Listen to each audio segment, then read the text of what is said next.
Question number 7, pass journal entry from the following transactions. यहाँ पर पहली एंट्री जैसे आप क्वेश्चन में देखो तो दिया गया है Rajiv Sunar started business with cash, bank, plant and goods. Rajiv ने चार चीज़ों से बिजनेस शुरू किया, कैश, बैंक बैलेंस, प्लांट और गुड्स। हमने इन चारों चीज़ों को यहाँ पर क्वेश्चन में क्या कर दिया, डेबिट कर दिया। देखेंगे आप, cash account debit, bank account debit, plant account debit और स्टॉक अकाउंट डेबिट। और जब चारों चीज़ें बिजनेस में इंट्रोड्यूस हो गई हैं तो ये क्या कहलाएगा, कैपिटल अकाउंट। तो सबको ऐड करके आपकी टोटल बिजनेस में कितना लग गया, 1,90,000। फिर अगली एंट्री है पेड फॉर वेजेस। मैंने आपको पहले भी बताया था कि wages is a nominal account, तो उसी नाम से वो डेबिट हो जाता है। तो वेजेस अकाउंट डेबिट और आपके पास से क्या कम हो गया, कैश कम हो गया, तो टू कैश अकाउंट। फिर हम बात करते हैं, उन्होंने फिर रिपेयरिंग के लिए पे किए हैं और एडवर्टीजमेंट के लिए पे किए हैं। रिपेयरिंग के लिए पे किए हैं 1,000 और एडवर्टीजमेंट के लिए पे किए हैं 6,000। These are nominal account. तो टोटल आपके पास से कैश कितना कम हो गया, 7,000। तो टू कैश अकाउंट 7,000। फिर उसके बाद थर्ड नंबर की एंट्री, अगली एंट्री देखें, थर्ड ऑफ अप्रैल की, sold goods for cash, sold goods to Bharti traders, sold goods to Kalicharan for cash. अब यहाँ पर नगद की एंट्री कौन कौन सी है, पहली वाली और दूसरी वाली, नहीं फर्स्ट वाली और थर्ड वाली। बीच वाली में लिखा नहीं है कहीं पर भी कैश और नाम मेंशन है, इसका मतलब क्या है, it is a credit entry. तो आपने यहाँ पर देखा, आपने किसी को सामान बेचा तो पहले आपके पास कैश बढ़ गया 7,000 का, भारती को उधार बेचा था तो भारती के पास बढ़ गया 10,200 का। फिर अगले आपने फिर कैश बेची है कालीचरण को तो 1,800 का कालीचरण से आपको कैश मिल गया और टोटल सेल आपने कितने की कर दी, 19,000 की। तो ये हो गया आपका total sales account, to sales account. फिर अगला इसी तरह से परचेज वाला है।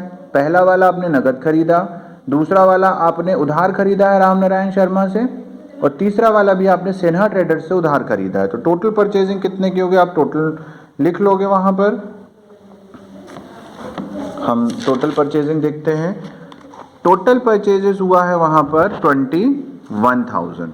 टोटल परचेज हुआ है 21,000, जिसमें से कैश आपके पास से कितना कम हुआ, 5,000, क्योंकि पहली एंट्री आपने कैश में करी थी, दूसरी आपने उधार करी है राम नारायण शर्मा से। तो राम नारायण शर्मा के पास से सामान कम हो गया, ना कि आपके पास से कैश। और सिन्हा ट्रेडर्स से भी आपने उधार में खरीदा है, तो सिन्हा ट्रेडर्स भी आपके पास से कम हो गया 10,000 से। अब हम बात करते हैं अप्रैल 8 की, receive from Bharti traders a cheque of ₹10,000, allowed him discount. Bharti से 10,200 का, भारती ट्रेडर्स से आपको लेना कितने थे, 10,200। आपको चेक कितने का मिला, गाइस इस एंट्री में थोड़ा सा गलत हुआ है। यहाँ पर आप देखिए, उसको क्या हुआ है, कैश रिसीव किया है उसने, ठीक है, किससे, receive from Bharti traders, cheque उसने रिसीव किया हुआ है। तो इसकी एंट्री क्या आएगी, आप यहाँ पर कैश अकाउंट भी लिख सकते हो और बैंक अकाउंट भी लिख सकते हो, दोनों ही करेक्ट है क्योंकि आपको चेक मिला है, लेकिन चेक को हम कंसिडर करते हैं कैश अकाउंट। तो कैश अकाउंट डेबिट 10,000 से, आपको भारती से लेना कितना था, 10,200, जबकि आपके पास कितना आया 10,000, तो आपने सामने वाले को डिस्काउंट दे दिया है कितने का, 200 रुपीज़ का, ठीक है। जब कभी भी डिस्काउंट अलाउ करते हैं तो वो डेबिट होता है, डिस्काउंट रिसीव करते हैं तो वो क्रेडिट होता है। फिर नेक्स्ट एंट्री है अप्रैल 15 की, paid to Sinha traders by cheque. अब आपने सिन्हा ट्रेडर्स को चेक के थ्रू पे किया। अब आप ऊपर की एंट्री में देखेंगे कि सिन्हा ट्रेडर्स को देना कितने का था।